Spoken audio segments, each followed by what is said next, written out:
సమయం ఇచ్చిన సంఘ కాపరికి ప్రత్యేకమైన వందనాలు తెలియజేస్తున్నాను.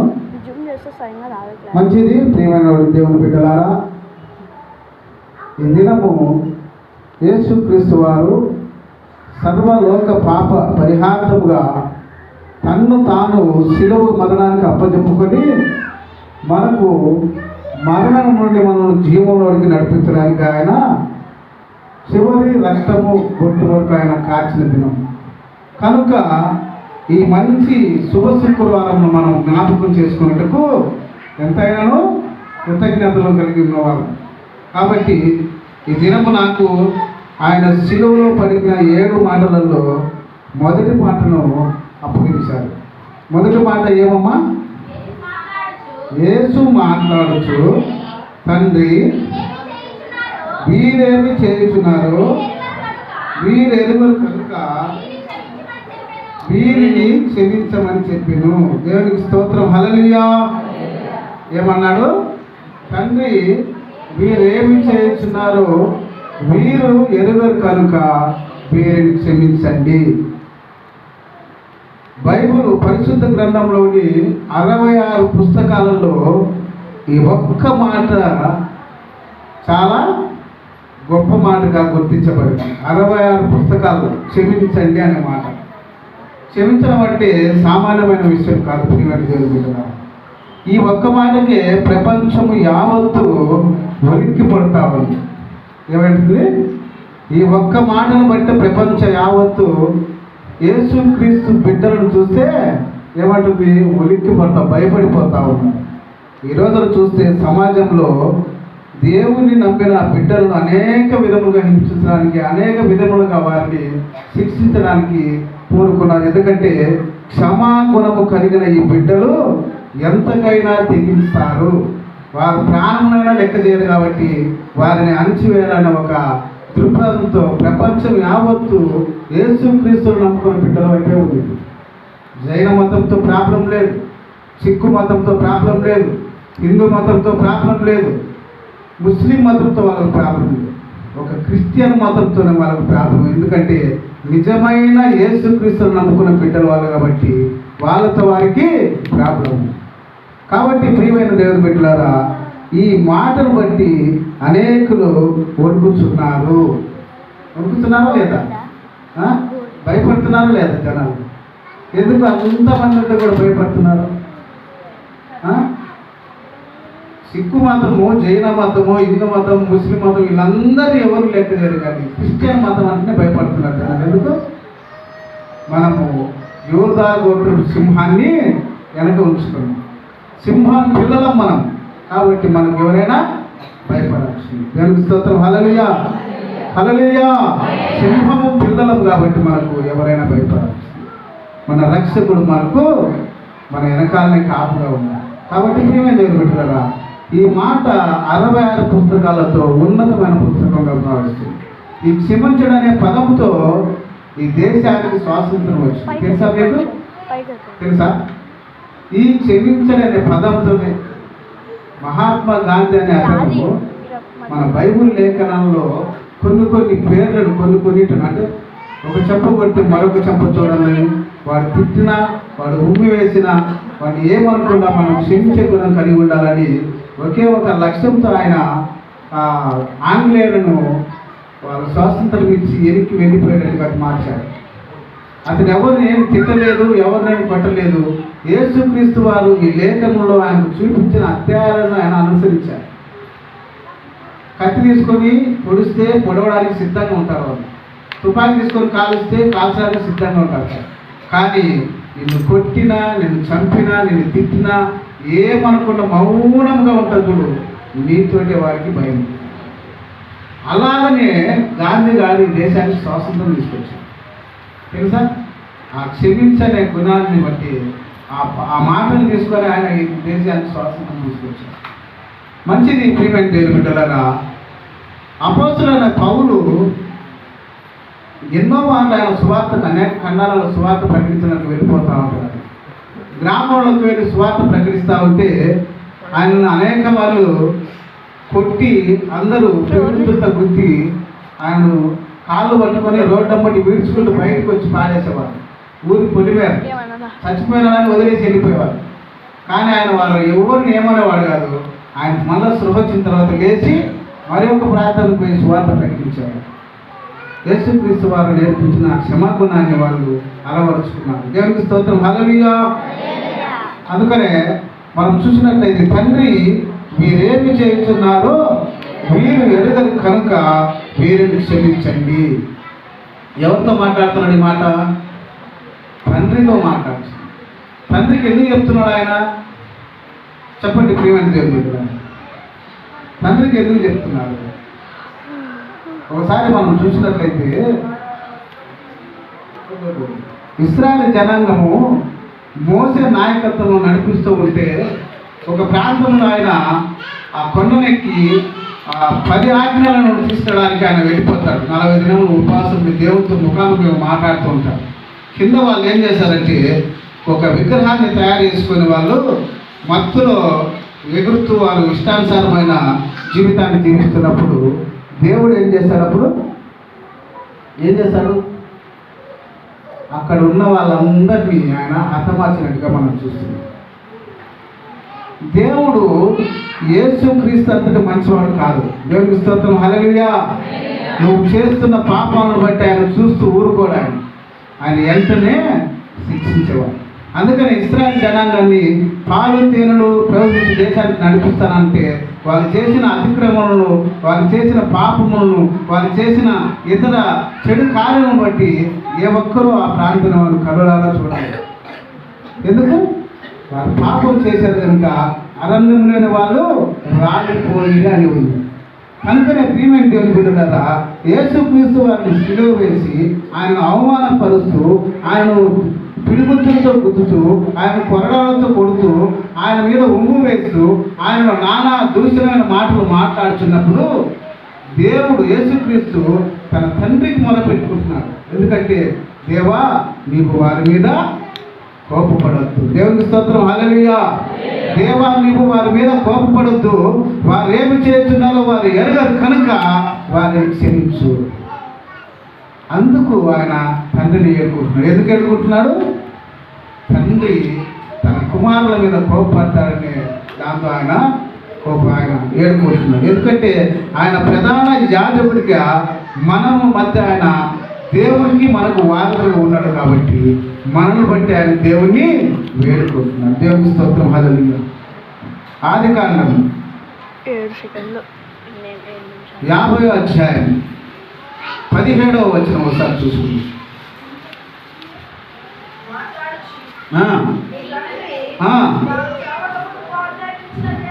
తాను చావకు ముందు ఆజ్ఞాపించినది ఏమనగా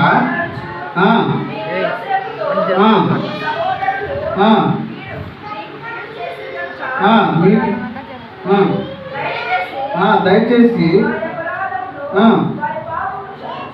వారి పాపములను క్షమించమని అతనితో చెప్పుడే నేను.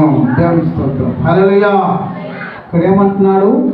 యేసేపునకు ఇలాగున వర్తమానం పంపింది, నీ తండ్రి తాను చావుకు మనకు ఆజ్ఞాపించినది ఏమనగా, మీరు యేసేపుతో నీ సహోదరుని నీకు కీడు చేసి కనుక దయచేసి వారి అపరాధమును పాపములను క్షమించమని అతనితో చెప్పునేను. దేవుని స్తోత్రం, హల్లెలూయా. యేసేపు విషయంలో తన అన్నలు ఏం చేశారంట? పాపం చేశారు. అతన్ని యవ్వనుడిగా ఉన్నప్పుడు గోతిలో పడేస్తే అతన్ని వేరే వ్యాపారస్తులు కొనుక్కొని వెళ్ళిపోయి అతను ఎన్నో శ్రమలు కష్టాలను అనుభవించి ఒక దేశానికి ఆయన న్యాయాధిపతిగా ఉన్నప్పుడు వీరు వెళ్ళి ఆయన అడగండి, మీరు ఇలా క్షమాపణ అని ఆయన తండ్రి వాళ్ళని చెప్తున్నారు. ఎందుకంటే ప్రియమైన దేవుని బిడ్డలారా, దయచేసి వారి అపరాధములను క్షమించమని అతను చెప్పాడు. ఇప్పుడు మనం చేస్తున్న అపరాధములను బట్టి యేసుక్రీస్తు వారు తన తండ్రితో మాట్లాడుతున్నారు. దేవా, వారు ఏం చేస్తున్నారో వారు ఎదురు కనుక వారిని క్షమించండి, వారిని క్షమించండి అన్నాడు. కీర్తనలు 106 ఒకసారి చూద్దామండి. క్షమించండి. ఆదికాండం 45:5.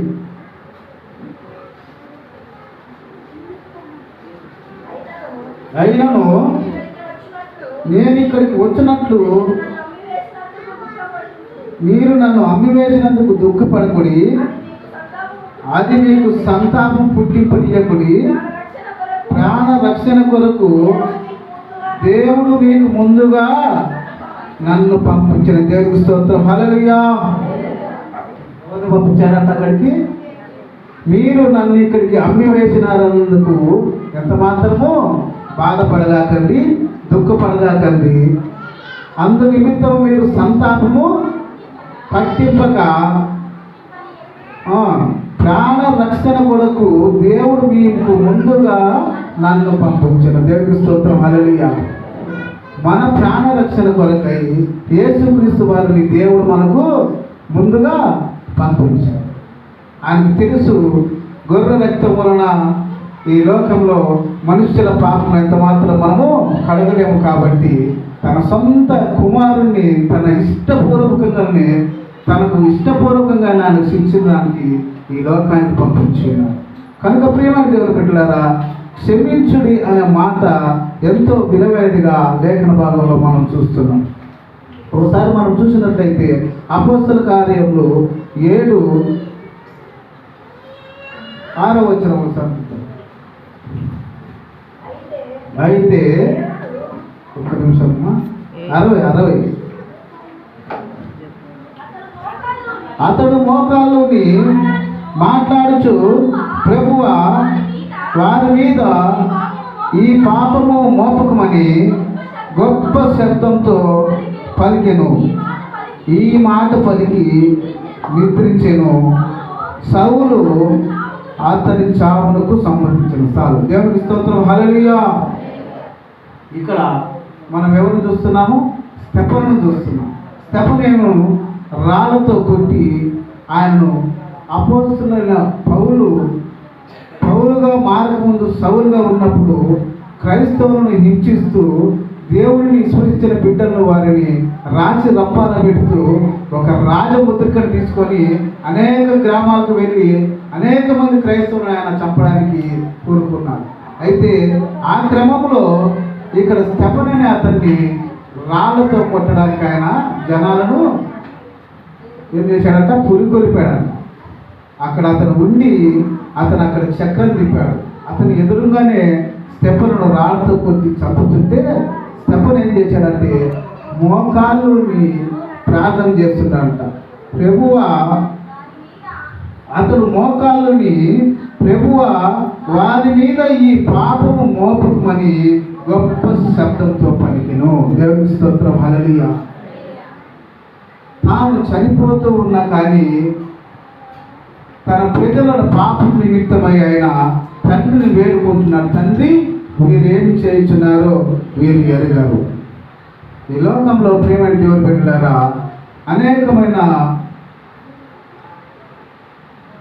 హిందూ మతోన్మాదులైతేనేమి, అగ్రకులస్తులైతేనేమి, యేసుక్రీస్తును నమ్ముకున్న వారిని చంపడానికి ఈ అపోస్తలుడైన సౌలు ఎలాగైతే జనాలను పురుకొల్పుతున్నాడో అలాగే ఈ రోజులలో పురుకొల్పుతున్నాడు. అయితే ఒక ఫేస్బుక్లో ఒక రీల్లో చూసిన నేను, క్రిస్టియన్స్ అంటే ఒక గొప్ప మహావృక్షం లాంటిది అన్నమాట. ఎక్కడి ఒక గొప్ప మహావృక్షం లాంటిది. ఎందరో మతోన్మాదులు, అగ్రకులస్తులు దాని కొమ్మలు నరకగలిగారే కానీ దాని వేళ్ళు పీకలేకపోయారు. దేవుని స్తోత్రం. హల్లెలూయా. ఇప్పటిది కూడా పీకలేకపోయారు. ఎందుకంటే కొమ్మలు ఒక్కటే నరుకుతారు కానీ వేళ్ళు పీకలేదు. ఆ వేళ్ళు భూమిలోన పాతుకొని పోయి ఖండాంతరాల వరకు వెళ్ళి యేసుక్రీస్తు సువార్తను ప్రకటిస్తూ ఉన్నాయి. దేవుని స్తోత్రం. హల్లెలూయా.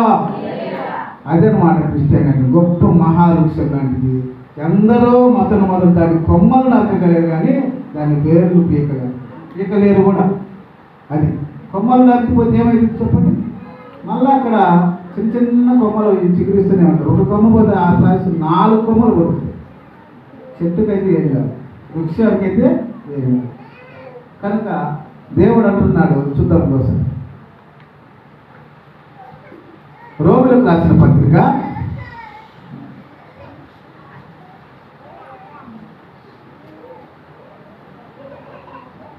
14:4 చూడండి.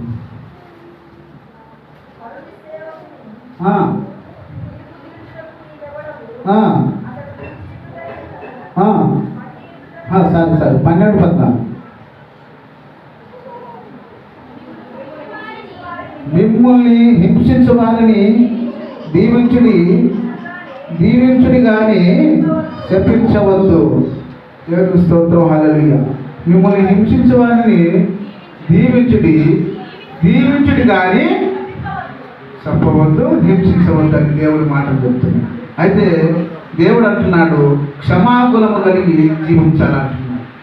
నీ సహోదరుడితో నీవు విభేదం కలిగి బలిపీఠం దగ్గరకు వచ్చి బలులు అర్పించడానికి వచ్చిన అతనితో అంటాడంటే దేవుడు, నీ బలులు అక్కడ ఉంచేసి మొదటిగా నీ వెళ్ళి నీ సహోదరుడితో నువ్వు సమాధానం పడి వచ్చి ఏమంట నాకు బలులు అర్పించు అంటాడు. దేవుని స్తోత్రం, హల్లెలూయా. అంటే నీ తమ్ముడు నీవు గొడవ పడ్డావు, నీకు ఆయనకు మాటలు లేవు, నీతో ఆయనకు సంబంధం లేకుండా తిరుగుతున్నారు, నాకు నీవు బలులు అర్పించడానికి వస్తున్నావు. ఆ బలి అక్కడ పక్కన పెట్టి ముందు నీ తమ్ముడితో సమాధానం పడి వచ్చి నాకు బలులు అర్పించు. అంటే నాకు బలులు అర్పించడం కంటే నీ సహోదరుడితో సమాధాన పడుంటే నాకు ముఖ్యము, నీ సహోదరుని క్షమించడమే నాకు ముఖ్యమని దేవుడు మాట్లాడుతాడు.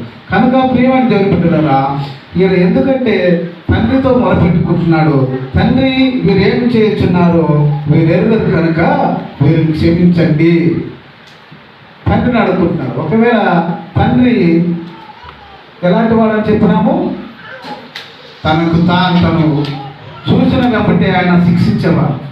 కనుక ఇలాంటి ఘోరాలు ఆయనకి చూస్తే సుధా కుమారులో పడేస్తాడు, లేకపోతే నినియ పట్టణంలోకి పంపించేస్తాడు.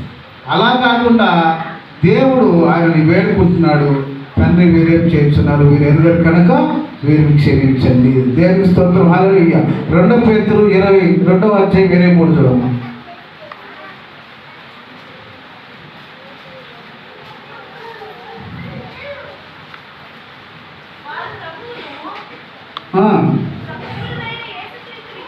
రక్షకుడికైన యేసుక్రీస్తు విషయమై అనుభవ జ్ఞానము చేత